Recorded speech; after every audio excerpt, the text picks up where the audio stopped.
Good morning everyone. This is Raghu, Assistant Professor of Biotechnology from SRN BGNR Government College, Khammam. So today's topics are transcription and post-transcriptional modifications. So these are a part of protein synthesis, and today we will discuss regarding these topics. So while coming to the definition of transcription, synthesis of mRNA with the help of DNA is called as transcription. The process of synthesis of mRNA with the help of DNA by RNA polymerase is called as transcription. So central dogma of molecular biology is called as godfather of protein synthesis. So this is given by Watson and Crick. How proteins are synthesized from DNA. So that is central dogma of molecular biology. If you see the central dogma of molecular biology, so this diagram which is in the left shows the central dogma of molecular biology proposed by Watson and Crick. So DNA, so we have seen in the previous classes how it is replicated by the process of replication. The process of DNA making an exact copy of itself is called as replication, that we have discussed in the previous classes. So DNA has the property of replication. So from DNA, RNA is synthesized, that means mRNA, and that process is called as transcription. The synthesis of mRNA or RNA from DNA is called as transcription. From RNA, again, it is translated into protein, and the process is called as translation.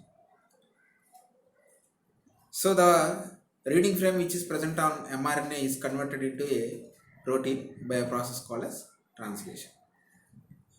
So RNA has the property of self-replication, that is in viruses, that is not shown in this figure. And from RNA you can also make DNA, which is called as complementary DNA, cDNA, by a process called as reverse transcription. So in reverse transcription you can make DNA from RNA, and the enzyme which is involved in this process is called as reverse transcriptase, and this process of reverse transcription is given by Temin and Baltimore. So these are the two scientists which have given the process of reverse transcription, that is synthesis of complementary DNA from RNA. With this help of reverse transcription, the molecular biology field has taken a new trend, and it is extensively used for the synthesis of cDNAs from RNA. So this is central dogma of molecular biology, that is given by Watson and Crick. DNA to RNA, RNA to protein, and from RNA again to DNA. So while coming into the steps that are involved in transcription. So while talking about the transcription, so we have to look both in prokaryotes and eukaryotes and find out the differences in prokaryotes and eukaryotes. In this class, I will in detail I will discuss how transcription takes place in prokaryotes, and with a little emphasis on eukaryotic transcription. So while coming into the steps involved in transcription, it is a three-step process, that is initiation, elongation and termination. So these are the three steps involved in the transcription: initiation, elongation and termination. So same as DNA replication, so which involves all these three steps. While coming to the enzymes needed for the process of transcription are RNA polymerases and helicase. The main thing is the DNA has to be unwinded, that is done by helicase, as same in DNA replication. And the other enzymes that are involved are RNA polymerases. These are also called as DNA dependent RNA polymerases. Since they are synthesizing mRNA with the help of DNA, they are called as DNA dependent RNA polymerases. A part of this, rest of things that are needed for the process of transcription are template DNA and also substrates. That means DNTP is necessary for the RNA polymerase for the synthesis of mRNA. So while coming into the prokaryotic RNA polymerase,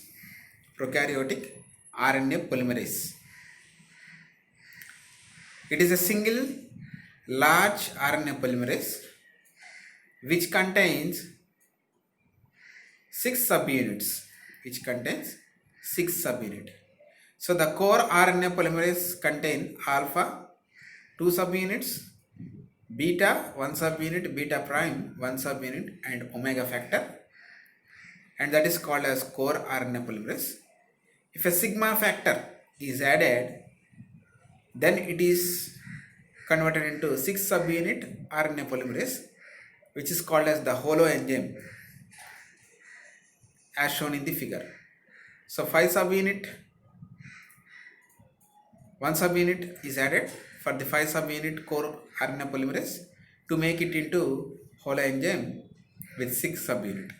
So this is the RNA polymerase that transcribes mRNA from DNA in prokaryotes. And if you see the function of each subunit, so alpha subunits are 2. They will identify the DNA strand to be transcribed.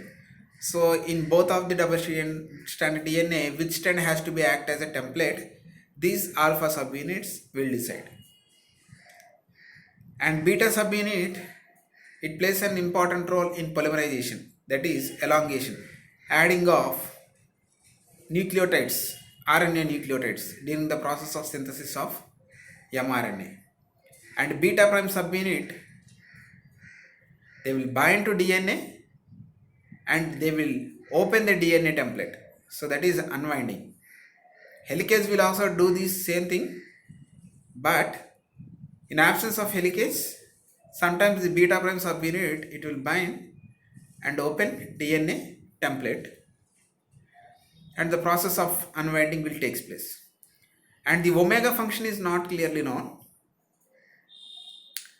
And the sigma factor, which is an essential factor, will initiate the process of transcription. So rest of the factors, they will bind, they will identify, they will open up the double-stranded DNA. The sigma factor will initiate the process of transcription in prokaryotes. After the process of initiation of transcription, the sigma factor will be released from the RNA polymerase. Then rest of the subunits, they will do their function. But the sigma factor, after initiation of the process of transcription, it will be removed from the holoenzyme, and the RNA polymerase will become core enzyme, and the core enzyme will play an important role in the elongation of the mRNA. So these are the different functions of subunits of RNA polymerase in prokaryotes. While coming into the eukaryotic RNA polymerases, eukaryotic RNA polymerases are of 3 types: RNA polymerase 1, RNA polymerase 2, RNA polymerase 3. And if you see the diagram in the left, you can see the product that is made by the RNA polymerase and its location. So RNA polymerase 1, it plays an important role in the process of transcription of rRNA. So rRNA are exclusively present in nucleolus. So the RNA polymerase 1 function is also in nucleolus, that is for the synthesis of rRNA. And the next one is RNA polymerase 2. It is called as the principal RNA polymerase, because this RNA polymerase 100% it will play an important role in the synthesis of mRNA and snRNA, small nuclear RNA. So this mRNA and small nuclear RNA, they are synthesized in the nucleoplasm, the cytosol and the nucleus. So this RNA polymerase activity will be in the nucleus. So in the nucleoplasm, the liquid present in the nucleus. And the nucleolus, it is present inside the nucleus. And RNA polymerase 1 will function in the nucleolus. While coming to the RNA polymerase 3, and the product that is transcribed by RNA polymerase 3 include 5S rRNA and tRNA, and its function is also in the nucleoplasm. So among the three RNA polymerases, RNA polymerase 2 is the RNA polymerase which majorly transcribes almost all the genes that are present in the eukaryotes. So that is the difference between the prokaryotes and eukaryotic RNA polymerases. In prokaryotic, it is a single large RNA polymerase with 6 subunits. In eukaryotes, there are 3 different kinds of RNA polymerases for different kinds of products, that is rRNA, mRNA, snRNA, 5S RNA and tRNA. So we will discuss clearly about the different types of RNA while we discuss about the translation process. So that is regarding RNA polymerases. So this is the major some differences between prokaryotic and eukaryotic RNA polymerases. So as we seen in the previous slide, so single 6 subunit enzyme in case of prokaryotes, whereas 3 different kinds of RNA polymerases with 3 different functions, and a sigma factor is necessary for the initiation of transcription. It will go and bind to promoter regions in the DNA and start the process of transcription. That is called as initiation. Whereas in eukaryotes, there won't be any sigma factor for the process of initiation. Instead of sigma factor, they contain transcription factor 2D. Transcription factor 2D. So this transcription factor 2D plays an important role in binding to the promoter region before RNA polymerase binds to promoter, and helps in binding of RNA polymerase to the promoter region. So that is in eukaryotes. So whereas termination process in prokaryotes sometimes require Rho factor, whereas in eukaryotes there won't be any Rho factor. So these are the some differences of RNA polymerases and the process of initiation of transcription and termination, the difference between prokaryotes and eukaryotes. So the RNA polymerases which we discussed earlier, in order to initiate the process of transcription, they have to bind to promoter regions. They have to bind to promoter region. So here you can see the DNA templates both in prokaryotes and eukaryotes, and the different types of promoters that are present in prokaryotes and eukaryotes.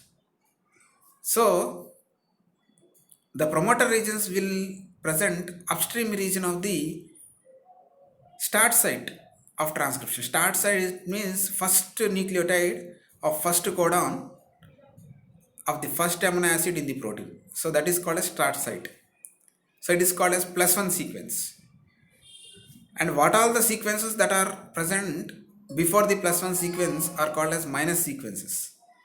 So downstream they are plus sequences, upstream they are minus sequences.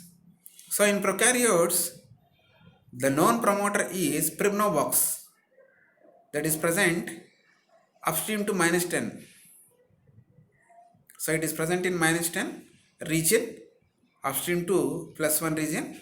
So that is called as Pribnow box. Prokaryotes, Pribnow. So there is another promoter at -35 region. That sequence you can clearly see TTGACA. That is the sequence in the -35 region. So those are the two different prokaryotic promoters. And in eukaryotes, it is -25 sequence and -75 sequence. So -25 sequence you have Tata box. It is also called as Hogness box, TATAA. Tata box or Hogness box, it is present at minus 25 region, and cat box that is present at minus 75 region. It is called as cat box. So these are the promoter regions that are present in prokaryotes and eukaryotes, which play an important role in binding of RNA polymerase. So RNA polymerase will go and bind to this promoter region before it starts the synthesis of mRNA from +1 sequence from the DNA template. So these are the promoters. So while coming into the process, you can clearly see in the diagram. So 5 prime to 3 prime end and 3 prime to 5 prime end. Always the DNA replication will be in the process of 5 prime to 3 prime end, and also the protein synthesis will be, that means transcription will be in the 5 prime to 3 prime end. Whatever may be the process, it will be from 5 prime end to 3 prime end. That means the RNA polymerase will bind to the DNA at 3 prime end and it will move towards 5 prime end, synthesizing an mRNA from 5 prime end to 3 prime end region. So you can clearly see the RNA polymerase larger unit that binds to the DNA at the site of transcription, that is promoter region. The one which acts as template from both the strands will be 3 prime to 5 prime end will act as a template strand. It is also called as non-coding strand. It is called as template strand. It is also called as non-coding strand. The other strand is called as coding strand or non-template strand. The other strand will be coding strand and or non-template strand. So from template strand or non-coding strand, the DNA will synthesize the mRNA. The RNA polymerase with the help of DNA will synthesize the mRNA from 5 prime end to 3 prime end. And the direction of polymerization you can clearly see there from 3 prime to 5 prime region of the double stranded DNA. So that is the process. So while coming to the eukaryotic transcription initiation, as we mentioned before, there are minus 25 sequence and minus 75 sequence promoters, Tata and cat boxes, Hogness box and cat boxes. So before the RNA polymerase binds to the promoter region, several transcription binding proteins and transcription associated factors will bind to the DNA. So one of such transcription associated factor will be transcription factor 2D. So this transcription factor 2D will bind to the promoter region and helps the RNA polymerase to bind tightly to the promoter region. You can clearly see at the downstream of the diagram, the orange color one, the RNA polymerase bound to the template region after the binding of transcription binding proteins and transcription associated factors. Factor B, F, E, A. So among these factors, transcription factor 2D plays an important role in the process of initiation of transcription as sigma factor in the prokaryotes. So in sigma factor, after initiation it will be removed from the RNA polymerase.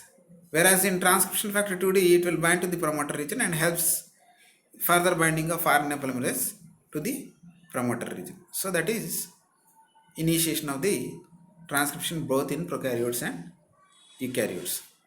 While coming to the elongation, I have already mentioned the beta subunit plays an important role in adding the nucleotides in the growing chain of mRNA, while the RNA moves from 3' to 5' direction, synthesizing 5' to 3' mRNA. The same thing will happen in the eukaryotes. The RNA polymerase 2 goes on adding the nucleotides, elongating the growing mRNA until it reaches the termination site. So that is elongation. So while coming to the termination of transcription in prokaryotes, it is of two different types: row dependent termination and row independent termination. Row dependent termination and row independent termination. So if you see clearly, row independent termination, the RNA polymerase will go on synthesizing the mRNA until it reaches a hairpin loop. So that means the RNA polymerase will form a hairpin loop when it reaches the end of the gene which is present on the DNA.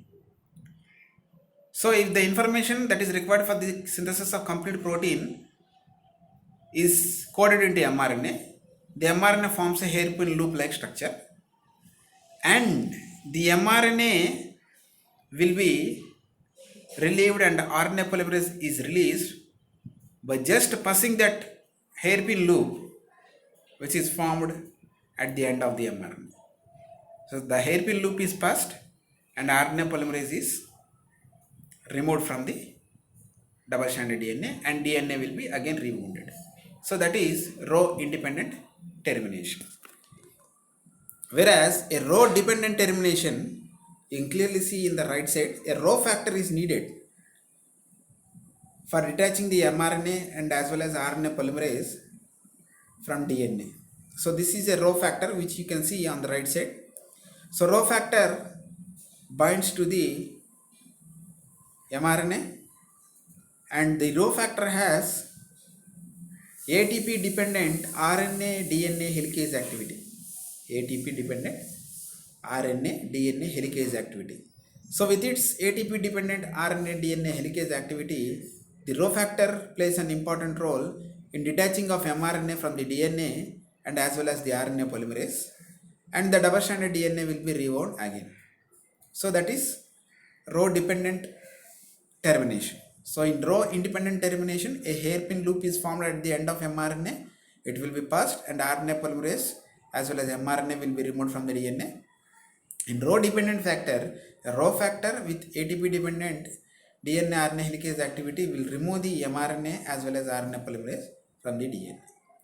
So that is the process of termination in prokaryotes.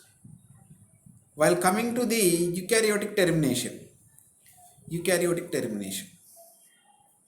at the end of the gene there are specialty sequences called as termination signals on the eukaryotic genes. You can see clearly the termination signal AAU, AAA. So this is the termination signal that is formed in the mRNA.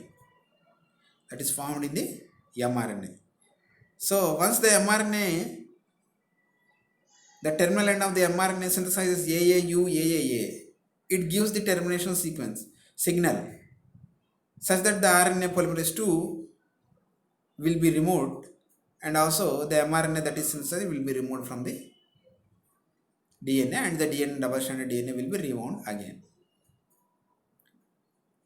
So whenever the RNA polymerase encounter this termination signal, the process of termination will take place in the eukaryotes. Another major difference between prokaryotes and eukaryotes is the transcription and translation are coupled in prokaryotes.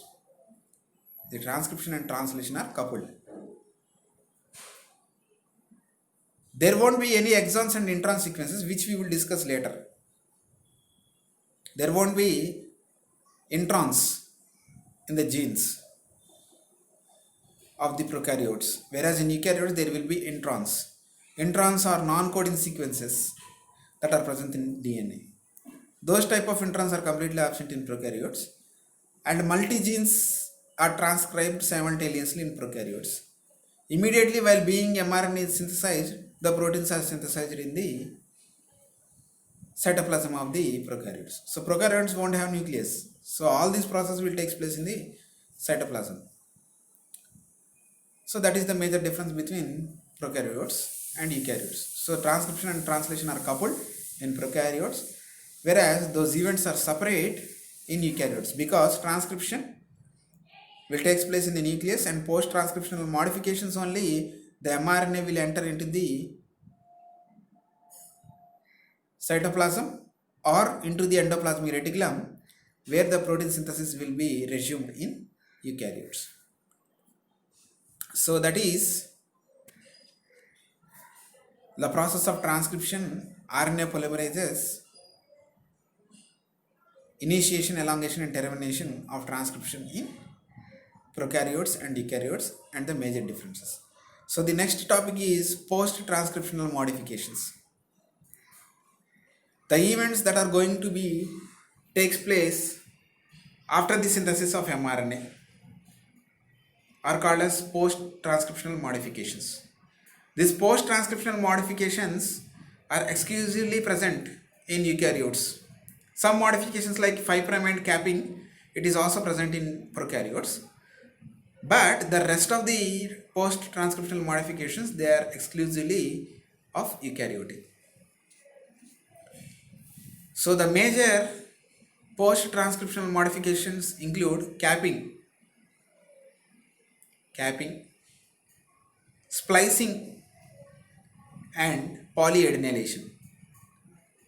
So capping, addition of a cap to the 5' end of the mRNA is called as capping. Splicing, removal of introns and joining of exons is called as splicing. Polyadenylation, addition of polyadenine groups to the 3' end of the mRNA is called as polyadenylation. So these three are the major events that will take place after synthesis of mRNA in the eukaryotes. So first one is capping. So that is addition of 7-methyl guanylate to the 5' end in the direction of 5' end is called as capping. So you can clearly see in the left side of the diagram. So that is the DNA, a nucleotide with its 3 phosphate groups, alpha, beta, gamma position. A phosphohydrolase will remove 1 phosphate group such that it will become 2 phosphate groups on the DNA at the 5' region. Now a guanyl transferase, so that means guanosine triphosphate will be adding its guanine group with the removal of 2 phosphate groups. Then it will be guanine, phosphate, another nucleotide phosphate DNA, and the enzyme is guanyl transferase. Now guanine is added at the 5' end in the direction of 5' direction. Now this guanine will be modified with the help of guanine 7-methyl transferase, which will transfer a methyl group at 7th position of the guanine. So you can clearly see a phosphohydrolase removed phosphate and a guanine is transferred at the 5' region, and now this guanine is modified at the 7th position with the help of methyl group. And another O-methyl transferase will add another methyl group at the 2' region of the nucleotide which is adjacent to the guanine. So that is capping. So 2 methyl groups are added, one is on guanine and the other one will be on the adjacent nucleotide that is present at the guanine. So that is capping process. And if you ask me what is the need of capping, capping prevents the mRNA from nuclease activity. Nucleases are often present in the cells both in prokaryotes and eukaryotes. These nucleases will degrade the nascent unwanted DNA and mRNA that is present in the cytoplasm or in the nucleus also. So to prevent from nucleases, the cap is added to the mRNA. So this process will also take place in the prokaryotes, but these enzymes are not completely present in the prokaryotes. It will be just addition of 5' end cap in prokaryotes. And another thing is this cap play an important role in the identification of ribosomes. So ribosomes will identify the coming mRNA from nucleus to cytoplasm with the help of this cap. So cap plays an important role in joining of these ribosomes and mRNA. So that is the function of capping. So one is it will prevent the degradation of mRNA, another one is it plays an important role in the process of translation, that is identification of mRNA and binding of ribosomes to mRNA. So that is capping. So next one is splicing. As I have already mentioned, splicing is a process where introns, unwanted sequences, are removed and exons, the genes which are coding or coding regions, are joined. So that is the process of splicing. So the mRNA that is synthesized after transcription is called as heterogeneous mRNA in eukaryotes, hnRNA. So it will be converted into mature mRNA after splicing. So it is also, the heterogeneous mRNA is also called as pre-mRNA. You can clearly see in the diagram, it has exons and introns. So after processing, you can see in the down, left to down, the spliced mRNA, it is called as mature mRNA, where the introns are removed and exons are joined. So here in splicing process, splicing is of two different types. Splicing is of two different types: self-splicing and alternate splicing. Self-splicing and alternate splicing. In self-splicing, the intron itself plays an important role in removal of the intron from the mRNA. So the introns which are present in between the exons will act as ribozymes. RNA with catalytic activity are called as ribozymes. RNA with catalytic activity are called as ribozymes. These ribozymes, which are the internal part of the intron, they play an important role in the removal of their own introns. So those are called as ribozymes. So in the diagram you can clearly see, in the left side, the intron is having a special sequence GUAAG.